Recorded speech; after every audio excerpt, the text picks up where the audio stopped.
Good morning and welcome to the second Smart Villages webinar. So today I'm joined by Vitullo-Martin and Scott Watkins, and what we're going to do today is we're going to hear a little bit about Scott's work on printed solar cells. Thanks, Terry. Hi, I'm Scott. So I'm going to talk a little bit about the work that I've been involved with over the last sort of 10 years, I guess, and go through some things about the technical aspects of the solar cells, and then give a few examples of how we deploy these into actual real-world applications. So this is just a bit of a background about me. So I worked in a couple of startups in the UK for a few years on flexible electronics and particularly things like displays. And then I went back to Australia and I spent 10 years there leading a research team at CSIRO, which is the Australian Government Research Labs, and we were developing materials and processes to make these printed solar cells. But late last year I decided to spin myself out and look at some new opportunities, and I spent a few months doing some volunteer work with a few social enterprises that were looking at applications of solar. And then more recently I've actually taken on a part-time role here where we are in Korea, working with a chemical company here to transition their business from just looking at fabrics and materials for fabrics and textiles, so inks, into further into the electronics area. So I just want to start by saying that all of the work that I'll present about the solar cells here was a part of a collaboration in Victoria, the state where is in Melbourne in Australia, between CSIRO, which is the government labs, and the two biggest research universities there, Monash University and the University of Melbourne. We also had some support from a few different companies, and they're shown on the slide there. So BlueScope Steel are the biggest producer of steel roofing in Australia, and Inovia Films make the plastic material that's used in Australia's plastic banknotes, and we'll go back to quite a few times throughout this.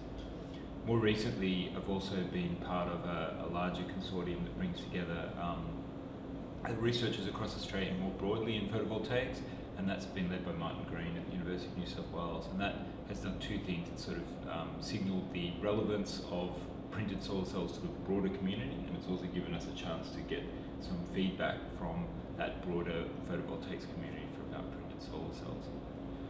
So the people that have been involved are shown on the slide here, and I pay particular call out to Andrew Holmes, who has been a mentor for the whole time that I've been working on this project. He's been at the University of Melbourne and CSIRO, but ultimately the team of people there across the universities and the group at CSIRO, they're the ones that did all the work. I'm just the one who's talking about it today. So this is briefly what I'll go through, the trends and work that's happening in solar cells, and then a few areas of applications, and then two specific examples of social enterprises and how they relate to this idea of smart villages that we're talking about.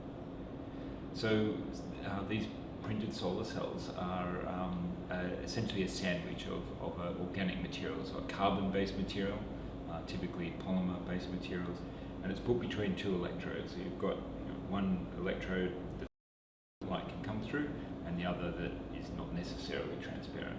And light shines onto that. The material in the center becomes electrically stimulated, and that causes a positive and negative charge to separate. You then get those charges to flow through the device to the electrodes, and that voltage across it causes current to flow. So what's different about this than silicon solar cells is that this uses these organic materials, and they're very thin. We use very, and we can change a lot of different things about them. So the way that we put them down using printing processes, colors of them, and their properties.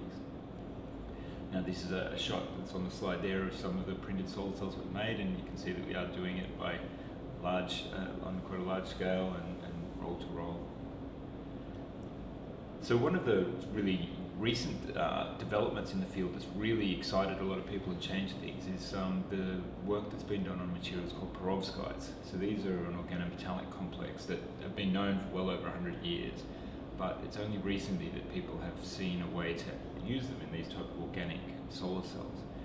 And so these materials can act as the light absorbing part of the solar cell, but also transport the charges, and they drop into the organic that the polymers do.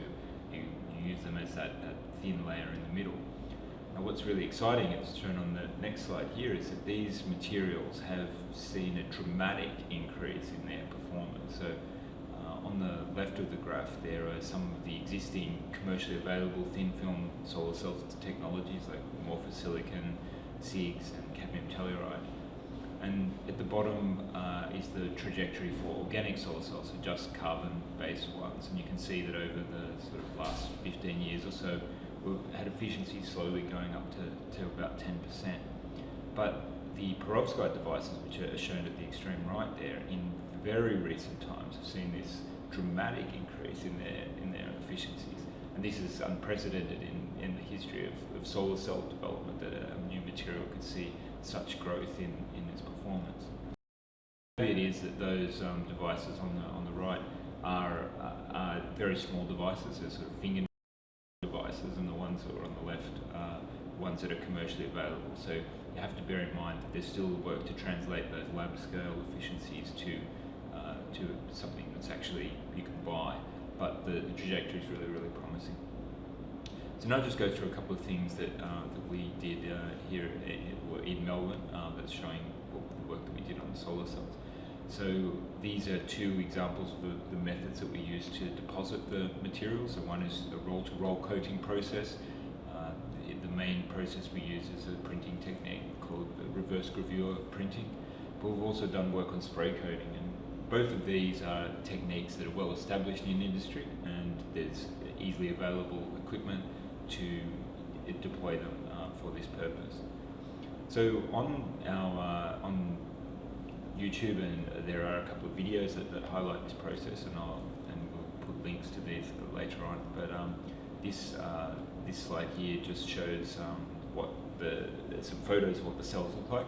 So you can see that these 10 centimetre by 10 devices and typical power outputs and weights. So that's what we're doing at the moment, what the team is doing at the moment to do these. And this is one of the examples, one of the printers that we have, and three of my very handsome colleagues standing on the top of it there to show the scale. So, but this is just a commercially available paper printer, nothing special. What we've been trying to do is adapt the technology to match existing deposition equipment. And this is where you can go out and have a look at one of the videos that show what we're doing, and we'll put the link later. So one of the more recent things that we have done in this area is new techniques to allow us to more quickly evaluate new materials. So when we're trying to look at these new materials, whether they're the carbon-based polymers or the perovskites, we need to actually make a solar cell out of them to test how they work. And so one of the ways that we've done this is using a home-built 3D printer. And again, there's a short video that we've put together that highlights a paper that we published in Advanced Energy Materials earlier this year. And that is a really nice story. So my colleague Dujan Vac, who works at CSIRO, he used a 3D printer to make a 3D printer that can print solar cells. So it's sort of almost like self-replication. But what this enabled us to do is to really quickly screen these new materials and see how they work in a solar cell, but do them in a way that we can easily translate what we've learnt about it, so the parameters, the speed, the thickness, to a larger scale process. So it's using the 3D printer as a discovery tool, not an actual manufacturing tool. So just a few comments now about sort of applications and markets, and this slide shows where we want to go as far as the trajectory of the commercialization of these devices go. And obviously long term down the bottom, we want to get to putting them on rooftops, making them part of, for example, a steel roofing with BlueScope steel, or integrating them into the building, for example, windows or opaque films that go on for privacy reasons in office buildings. But up the top, at the left, is probably is where we're at now, and that's looking at applications of these in-store advertising type markets. So this might be a cardboard stand that sits at the supermarket that beeps at you or flashes at you when you go past to grab your attention. Now that's not going to change the world, but it is going to provide the technology with an example of getting a commercial product out there and testing things like production yield and lifetime and how they actually perform in real world. And it's taking advantage of a couple of things that you can change the appearance of them, and they also perform quite well under indoor lights, particularly fluorescent light. So it's doing something that existing silicon solar cells can't do, but giving that first commercial application for them that can hopefully complement the ongoing investment for the other applications. So what I'll finish up now with is a couple of examples of some social enterprises that I've been involved with that have been deploying solar cells. Now, is a group called Pollinate Energy. Now, a social enterprise is a business that operates for good reasons, but has a financially sustainable business model. So they're not giving away things, they're actually selling them, but the profits from that are reinvested back into the business. Pollinate Energy have been working for the last 2 years in India, and it was founded by a group of young Australians, 6 of them, who recognised this challenge that was being faced by people living in urban slum communities. And this is a photo of where they are in India. So these are people, typically economic migrants, who've moved from other parts of India to the big cities to find work, and they typically have work. But they live in these tents and they light their homes typically with kerosene lamps, and that means they have to breathe that in and use the light, and it's a very poor light. So what Pollinate Energy have done is shown in this business model here, where they've set up a system whereby they procure the lights, these solar powered lights, and then they train local people. They call these people the pollinators. And these pollinators go into the communities, into these slum communities, and they speak the language and understand the culture and the situation. And they sell these lights to the people. Now, it means the local people develop a trust relationship with someone who understands them and their situation. It also means that the pollinator is being trained as an entrepreneur. It's almost like a business in a bag model. And that has long-term benefits in helping them continue to grow their business. And by selling these lights, it's taking some of the funds that they have initially and making the impact far greater by in terms of the number of people they can reach.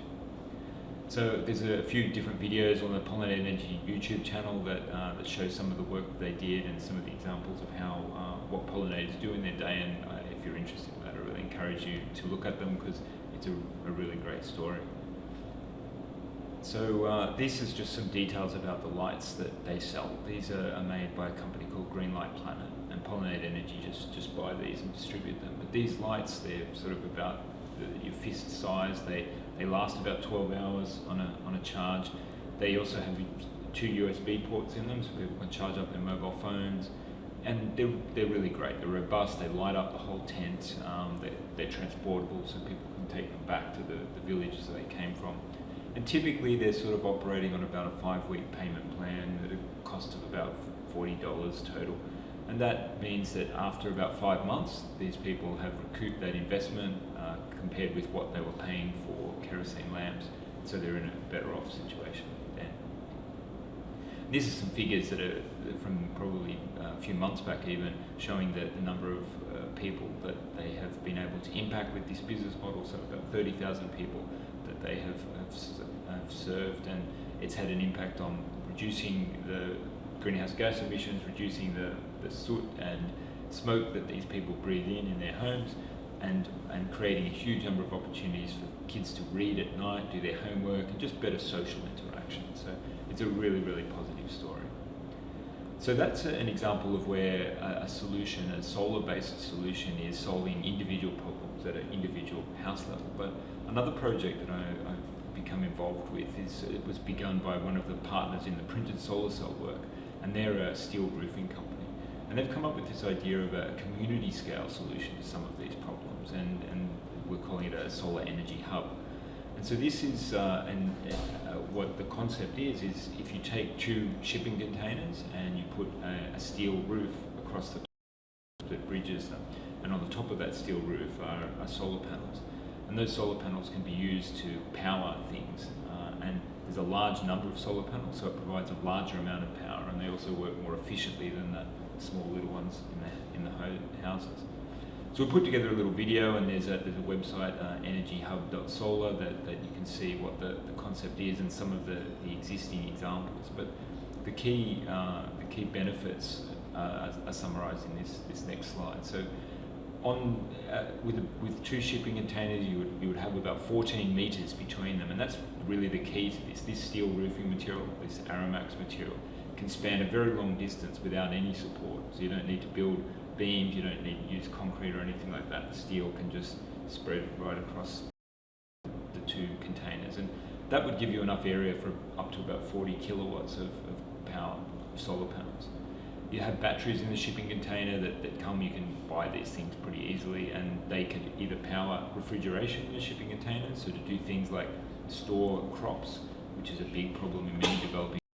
A lot of crops are lost because they don't get to market in time. But you could also use the batteries to just store the energy to use later for lighting or other purposes, or driving a well or something like that. The storage that the shelter provides could be used as a market or a school, or leased out individually to different people, and all of these things speak to the way that hopefully you can monetize this structure by having a community-based solution that then people pay off over time. The whole thing is delivered inside the shipping containers, and there's already infrastructure for these shipping containers to be shipped around the world and delivered, so that steel roofing with the solar panels go inside the shipping container. It's delivered on site. The whole thing can be assembled by a couple of unskilled labourers.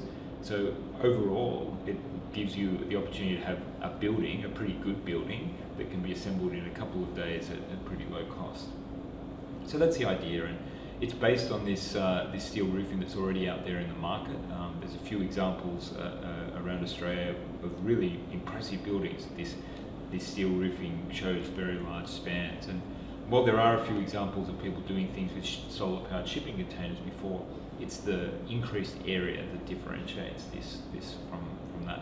So the stage of this project now they've shown that putting the roof over large areas. They've shown that it works in terms of putting the solar panels onto the roof. What they're looking for now is partners to actually build a solar energy hub in an isolated community and demonstrate the whole benefits of the system. So that wraps up what I wanted to go through. I think what I've hopefully shown is that flexible electronics, and in particular printed solar cells, is an exciting application, that the scientific progress is going really well, opening up a lot more possibilities to hopefully deploy solar power even more broadly. And these couple of examples of social enterprises that I gave at the end, exciting new ways of delivering this technology to places where people need it. So thanks for tuning in. Thanks for coming along, guys. Yeah, thanks so much, Scott, for that really interesting presentation.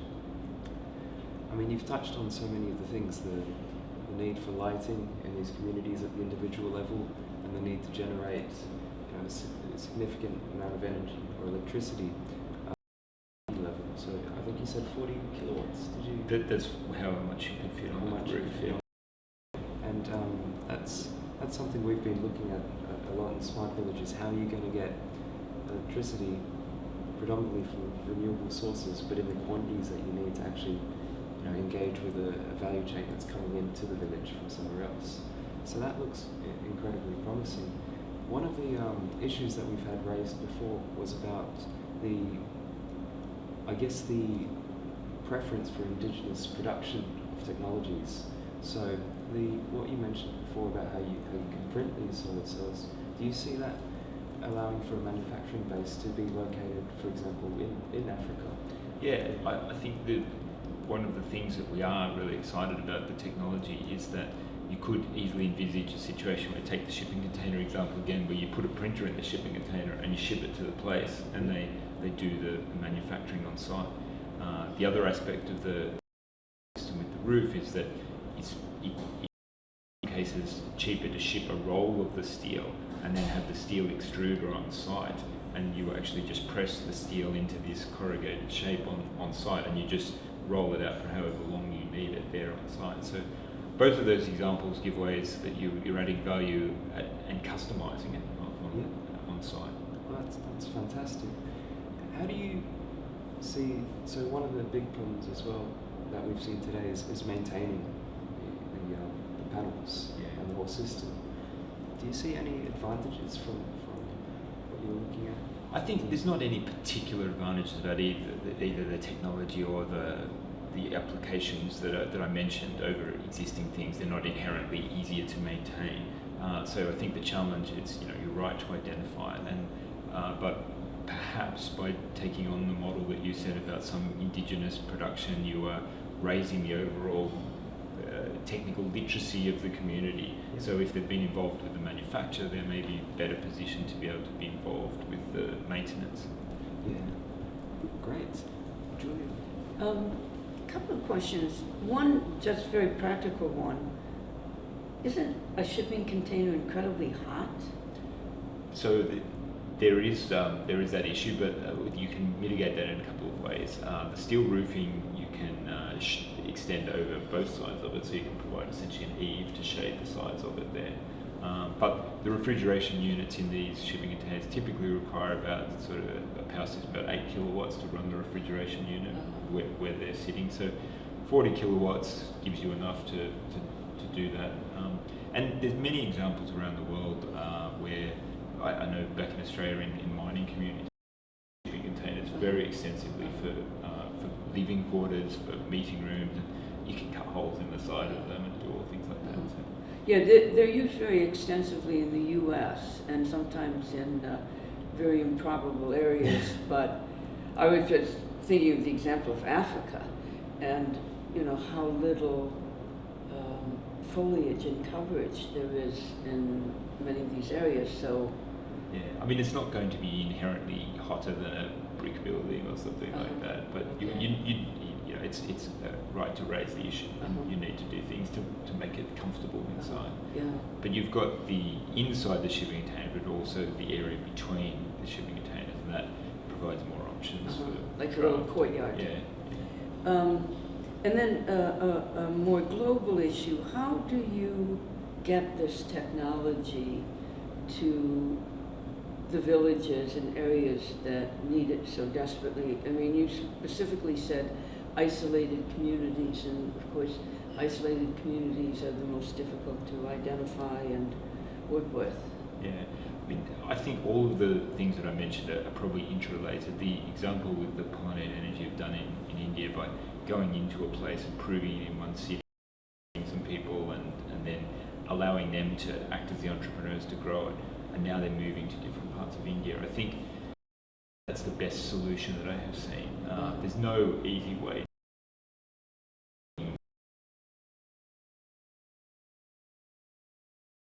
Examples of technology and implementation strategies from different parts of sharing. I think that's essential. And then one last question. The trajectory that you mentioned, efficiency of materials and lab research versus the real world, how much of this fabulous new technology is actually usable and transportable now? Yeah, so the example that I gave about the advertising type application, that's the here and now. That's the, with the team back in Australia is having negotiations with advertising companies that could see something in weeks or months being out there on the market. But in terms of powering a roof or powering a city, the time to do that will depend on the amount of investment and effort that goes beyond that first product. If there's enough investment, that time could be a year or two. At the rate that it's going at the moment, it would probably be a little bit longer. But that's why I'm a really big believer in this sort of staged commercialization of things, and not just saying that we're just going to do roofs.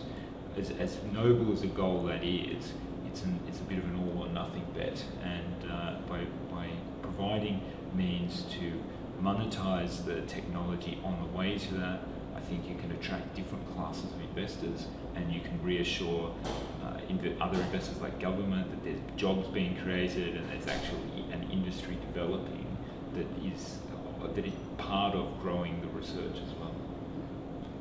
So, in order to push this out and to go on those steps, what would you like to see in terms of an enabling environment for research and commercialization and an implementation? Yeah, so one of the real keys, I think, in the projects in Australia have been well supported by the governments there, and that it will have to continue to some point.